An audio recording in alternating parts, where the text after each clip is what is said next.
Hello, good morning everyone. आप सभी का स्वागत है मेरे यूट्यूब चैनल हेल्थ की पाठशाला में। और मेरा नाम वंदना है। मैं लोगों को सेहत के प्रति गाइड करती हूँ, प्रयास करती हूँ कि उनको कुछ ऐसा मिले अपने लाइफस्टाइल को चेंज करने के लिए कि काफ़ी हद तक दवाइयों का सेवन ना करना पड़े। और जैसे कि हाई कैलोरी लेने से और लो कैलोरी लेने से क्या फ़ायदा है। ना तो ज़्यादा हाई कैलोरी अच्छी होती है और ना ज़्यादा लो कैलोरी अच्छी होती है। यही टॉपिक है, high calorie versus low calorie. तो इसमें क्या होता है कि जब हम हाई कैलोरी लेते हैं तो किसी किसी की बॉडी की कंडीशन ऐसी होती है कि अगर आप कम भी खाना खाएंगे तो भी आपके शरीर में जाके वो ज़्यादा से ज़्यादा लगेगा। और लगे रहने का मतलब ये नहीं है कि आपका खाना आपके अंदर जाएगा और वो पच ही जाएगा, क्योंकि हमको पता ही नहीं है कि हमारा खाना कितने समय में पच जाता है। क्योंकि बहुत सारे लोगों को देखा होगा आदत में कि वो बार बार किचन में गए, चाहे मेल हो या फीमेल हो, किचन में गए, थोड़ा सा उन्होंने कुछ मीठा देखा, खा लिया और फिर छोड़ दिया, और उसके बाद में फिर आधे एक घंटे बाद गए, फिर से खाया, फिर से छोड़ दिया। इसको बोलते हैं कि समय समय पर कभी भी आपका खाना इस तरह से डाइजेस्ट नहीं होता। क्या करना है कि हाई कैलोरी भी समझना ज़रूरी है कि हम जो खाना खा रहे हैं उससे और जो हमारी हाई कैलोरी ज़्यादा इन्हेंस होएगी। आपको ये ध्यान देना होगा कि अगर हम हाई कैलोरी खा रहे हैं उसका क्या इफ़ेक्ट पड़ेगा हमारी बॉडी पर, और उससे क्या होगा, ज़्यादा वेट गेन होगा।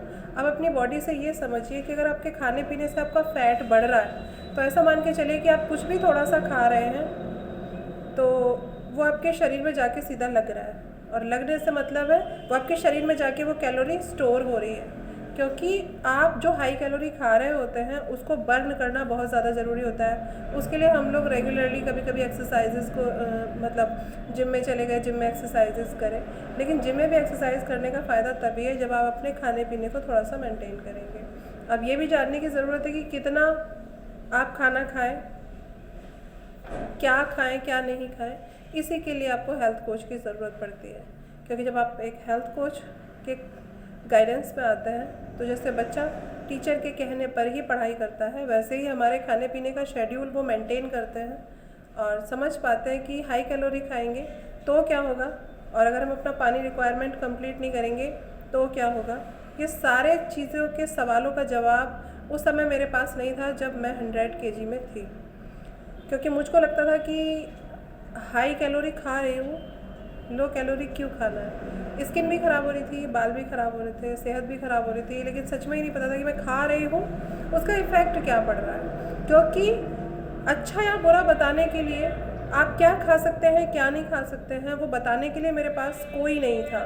क्योंकि हमारे बड़ों ने भी कभी इस चीज़ को फॉलो भी नहीं किया कि क्या चीज़ हम अपने बच्चों को दें। न्यूट्रिशन तो सुनते थे, लेकिन ये न्यूट्रिशन वैल्यू भी हमें समझ में आई तब जब कोरोना आ गया, कोरोना से पहले भी।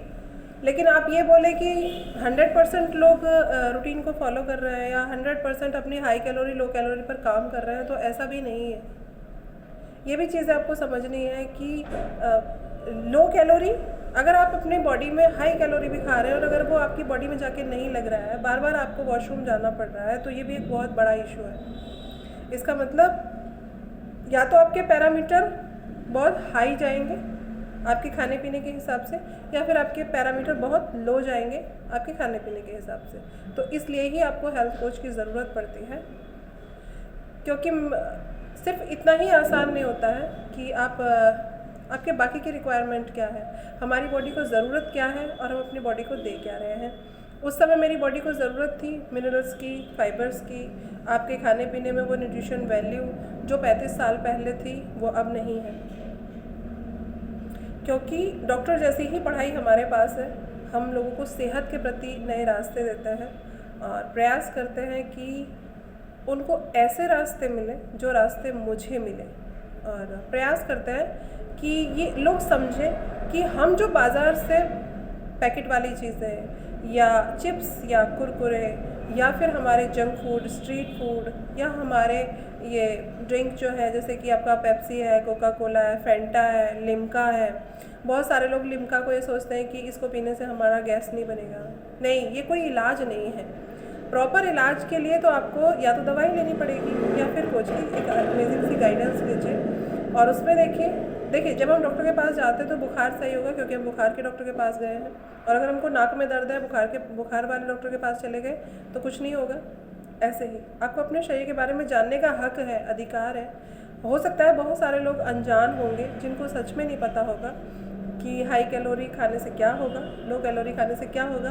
क्योंकि मैं भी उस समय स्वाद ही ढूंढती थी कि बटर पनीर मसाला बहुत अच्छा होता है, रसगुल्ले बहुत अच्छे होते हैं, जलेबी बहुत अच्छी होती है, लेकिन उससे हमारे शरीर में कैलोरी कितनी जाके स्टोर हो रही है वो हम नहीं समझ पा रहे थे। यही समझने का मौका मुझे मेरे हेल्थ कोच ने दिया, और जब डॉक्टर की गाइडेंस में मैं अपने हेल्थ कोच के पास पहुंची, जब उन्होंने मुझे बताया और मैंने उन्हें बोला कि आपका नंबर सर मुझे मेरे डॉक्टर ने दिया है, क्या मैं यहाँ पे हेल्दी हो सकती हूँ? तो उन्होंने कहा बिल्कुल, अगर आप ठान लेंगी तो हो जाएगी। मेरे बताने से कुछ नहीं होता, डॉक्टर के दवाई देने से कुछ भी नहीं होगा अगर मैं वो दवाइयाँ समय से नहीं लूँगी। अब ये मैं अपने ऊपर क्यों बोल रही हूँ? क्योंकि अगर मैं फॉलो नहीं करूँगी तो मेरे हेल्थ कोच मुझे भले ही बताते रहे, कोई फ़र्क नहीं पड़ने वाला। बहुत सारे लोगों का सवाल होता है हमने तो जैसे आपने बताया था वैसे ही खाया था। ऐसा नहीं होता। अगर डॉक्टर ख़राब नहीं होते, डॉक्टर दवाई बहुत बढ़िया देते हैं, लेकिन अगर हम उनकी दवाई समय से नहीं लेंगे, जैसे उन्होंने हमें परहेज़ बताया, अगर परहेज़ हम नहीं करेंगे तो दवाई कोई असर नहीं करने वाली, दवाई कुछ नहीं करेगी हमारा। लेकिन अगर हम वही डॉक्टर की गाइडेंस में कायदे से अपनी पूरी दवाई कंप्लीट करेंगे जैसे उन्होंने हमें बताई थी तो बिल्कुल बहुत बेहतर होंगे। ये छोटी सी जानकारी थी आपकी सेहत के लिए, आप चुनिए। दवाइयाँ हमारी बॉडी के लिए अच्छी नहीं होती हैं, और सबसे पहले जब हम दवाई का सेवन कभी नहीं करते और फिर हम जब दवाई का सेवन एक साथ करते हैं तो हमारी किडनी पे इफेक्ट पड़ता है।